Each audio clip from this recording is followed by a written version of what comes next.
Algum tempo atrás, numas mensagens de quinta-feira, eu falei sobre a figueira. Quem teve a oportunidade de assistir. E hoje eu gostaria de falar sobre a videira, que está lá no livro do evangelista João, capítulo 15. Nós vamos ler o versículo do 1 ao 7. Eu te convido a abrir a palavra do Senhor. E você já pode glorificar o nome do Senhor. Você não é impedido de glorificar, você não é impedido de adorar ao Senhor, porque o Espírito Santo já está aqui neste lugar. Ele já se fez presente durante a palavra introdutória, já se fez presente nas orações, já se fez presente no louvor e vai continuar presente aqui neste lugar. Então comece a glorificar ao Senhor, porque Ele está aqui para ser adorado, para ser glorificado. Aleluias! E diz assim a palavra do Senhor: a videira e os seus ramos. Eu sou a videira verdadeira, e o meu Pai é o agricultor. Todo ramo que estando em mim não der fruto, ele em mim e eu nele, esse dá muitos frutos, porque sem mim nada podeis fazer. Se alguém não permanecer em mim, será lançado fora, a semelhança do ramo, e secará. E o apanham, e o lançam no fogo, e o queimam. Se permaneceres em mim, e as minhas palavras permanecerem em vós, pedireis o que quiseres, e vos será feito. Essa palavra, amados, Jesus, ele acabava de realizar a última Santa Ceia. Ele acabava de ter aquele momento com os seus discípulos, de lavar os pés dos seus discípulos. Ele estava preparando os seus discípulos para o fim, para a crucificação, para a traição. Estava se preparando e preparando os seus discípulos para este momento. Mas quando ele sai do cenáculo e vai em direção ao Monte das Oliveiras, ele vai ensinando os seus discípulos. Ele não vai simplesmente caminhando à toa, ele vai dando os últimos ensinamentos para os seus discípulos. E ao passar por uma videira, ele fala: eu sou a videira verdadeira. E nós não podemos esquecer que ele falava para um grupo de judeus. Os seus discípulos eram todos judeus. E ao se declarar a videira verdadeira, com certeza esses judeus lembraram da profecia do profeta Isaías. Lembrando que naquela época era o livro que era utilizado para estudo. E esse povo conhecia a referência que Jesus estava falando. Os seus discípulos conheciam essa referência.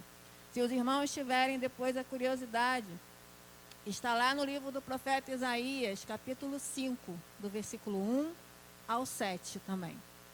E quando Jesus se declara como a videira verdadeira, esses judeus logo se lembraram da profecia do profeta Isaías, aonde comparava o povo de Israel a uma videira. Comparava o povo de Israel a uma videira que deu frutos ruins, uvas amargas, uvas que não serviam para fazer o vinho. Aí quando Jesus se coloca nessa posição de dizer que ele era a videira verdadeira, ele deixava claro que aquele que era ligado a ele não daria frutos ruins. Mesmo que Israel, como nação, gerou videiras más, que deu frutos maus, quem estava ligado a Jesus daria frutos bons. E Jesus também na sua leitura, na sua interpretação, ele vai em diante, ele compara, mais uma vez coloca o Pai como o agricultor. Eu sou a videira verdadeira e o Pai é meu agricultor. É Ele que cuida de mim. É Ele que chega à terra, a minha raiz, é Ele que alimenta, é Ele que cuida, Ele que zela por mim. E se Ele faz todas essas coisas por mim, eu faço pelos meus ramos. Nesse texto, Jesus ele vai comparar os seus discípulos, vai nos comparar ao ramo colado a esta videira. E Jesus fala: sou eu que te alimento, sou eu que te dou vida, é a minha raiz que te sustenta, que coloca como árvore nesse momento. E Jesus falava para os seus discípulos. E quando a gente vai interpretar esse texto, muitas vezes a gente vê as pessoas dizendo que os ramos podem ser jogados fora e esses são os ímpios. Amados, esse texto, Jesus falava para a igreja. Falava para mim e para você, que é remido pelo sangue de Jesus. Falava para os seus filhos, não falava para os ímpios, porque os ímpios não são agarrados à videira. Ainda não são.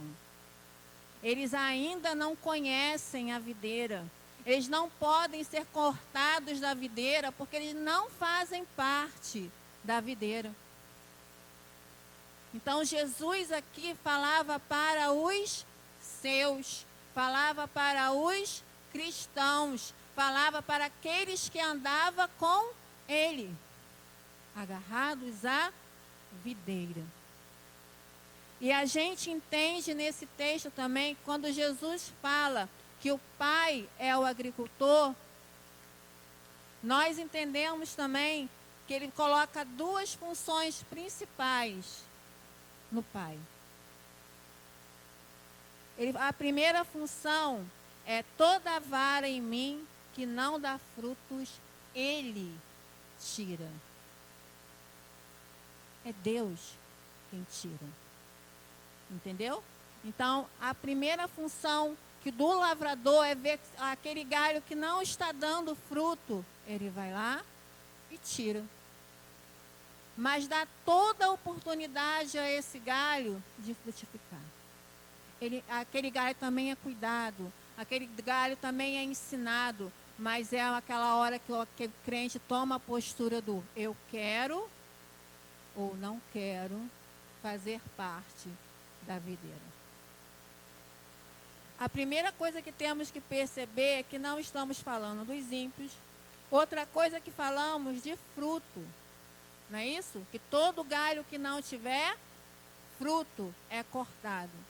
Toda vez que nós falamos sobre isso, nós pensamos que o fruto é um novo convertido. Não é verdade?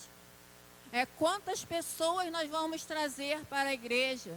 É quantas pessoas nós vamos converter ou vamos trazer para o evangelho, que o fruto da igreja são as pessoas. Mas nesse texto aqui, amados, não é desse fruto que está se falando. Nesse texto aqui fala que o fruto é o fruto do Espírito Santo. Outro grande erro que nós cometemos ao interpretar a palavra do Senhor é quando nós falamos do texto de Gálatas 5:22, quando nós falamos dos frutos do Espírito, colocamos no plural. O fruto é um só. Imagina uma tangerina. Todo mundo pensou na tangerina? Eu pego aquela tangerina inteira, com a casca ainda, é o fruto. É o fruto do Espírito Santo. Mas quando eu abro a tangerina e cada gomo dela vai representar uma característica do Espírito Santo que eu tenho que desenvolver. São as sementes. Aí nós vemos dois tipos de crente, amado.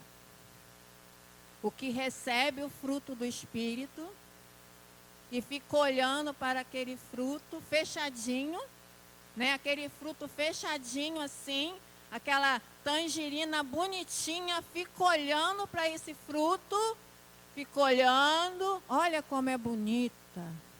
Olha como é bonito o dom do Espírito. Olha como eu gosto do dom do Espírito, é meu.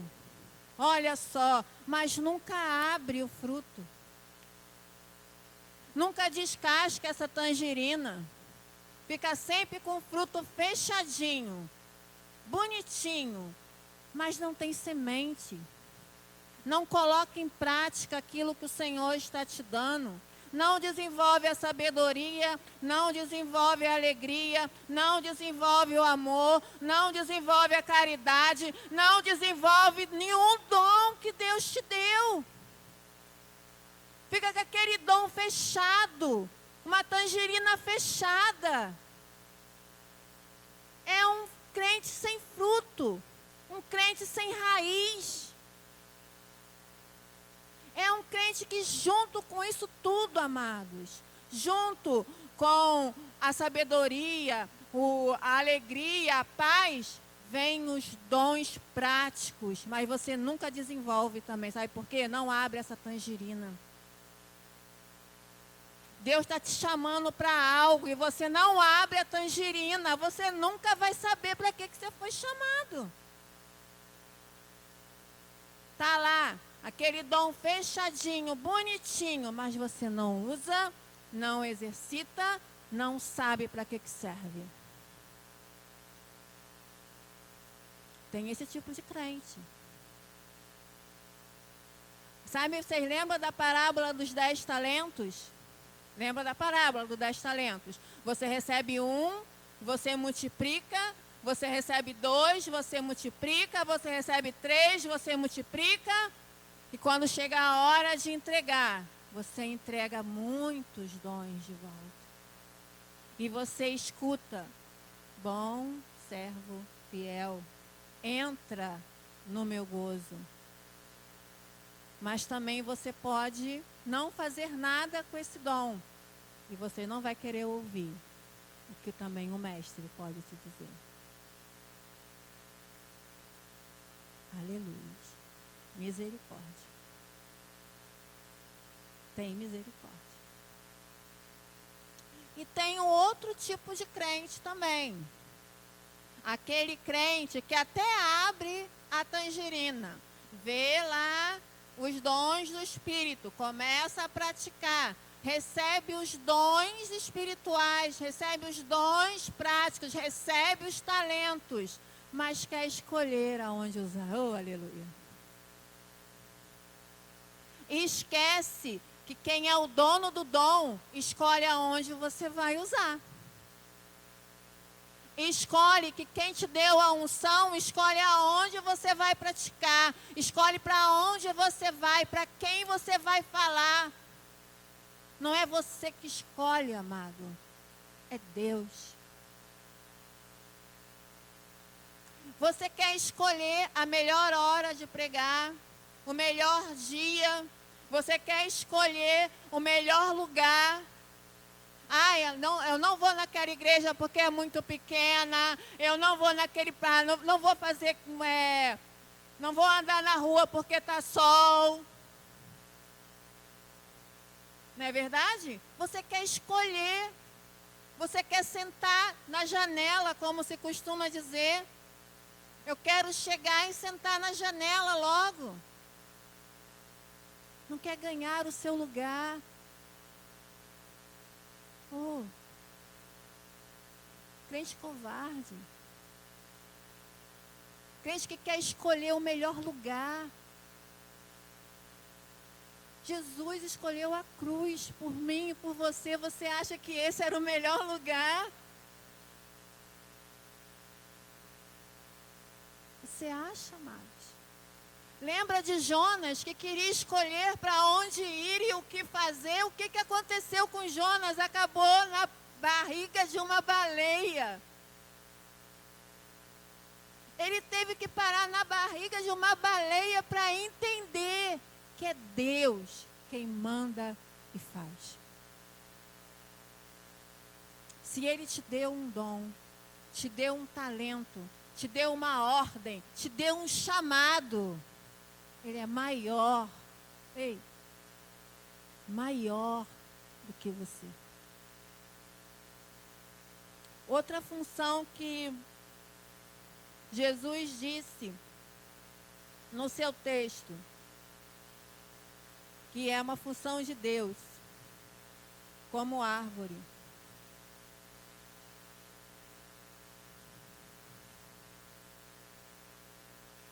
É que ele vai limpar essa árvore. É aquele que faz o corte. É ele quem corta. É ele que limpa. É Deus, não é outra pessoa. Jesus aqui está dizendo que tem uma hora do corte, tem uma hora da poda. Todo mundo que tem uma plantação, ou que tem as pessoas que trabalhavam com a videira, sabia que tinha hora que tinha que dar um corte naquele galho, tinha que tirar as folhas para que aquele galho pudesse produzir frutos bons. E tem horas, amados, que nós, como crentes, passamos pelo corte. Tem horas que nós, como filhos e filhas de Deus, vamos passar pelo corte. Quem sabe eu não cante mais como cantava antes, que eu tocava mais como tocava antes, se eu orava mais como não orava antes, se eu pregava, não prego mais como pregava antes. Vá para o secreto do Senhor e pergunta: não é hora do corte, Senhor? Não necessariamente que você esteja em pecado ou não, mas tem hora que o corte é necessário para te fazer crescer. O corte, ele vai ser necessário para te fazer experimentar coisas novas com o Senhor. A hora da poda, ela vai acontecer num dia na nossa vida, ou várias vezes, nos preparando para algo novo.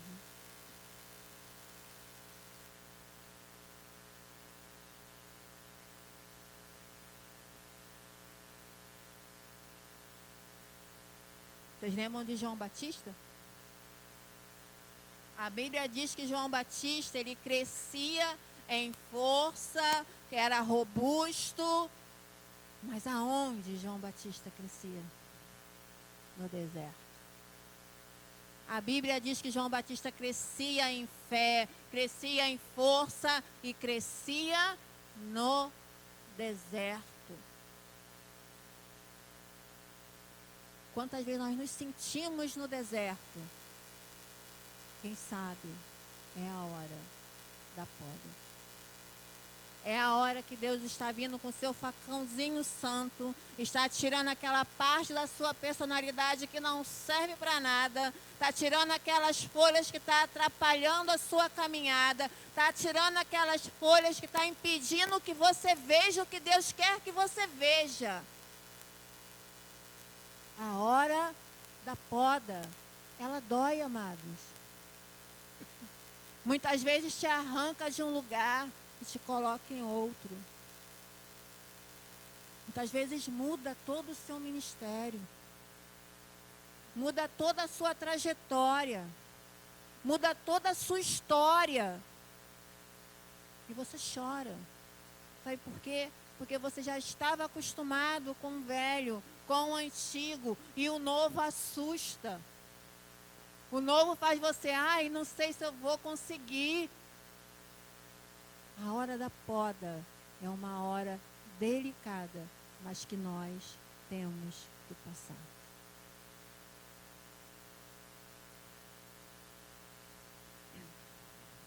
Mas como falamos no início do texto, esse é um texto para nós cristãos,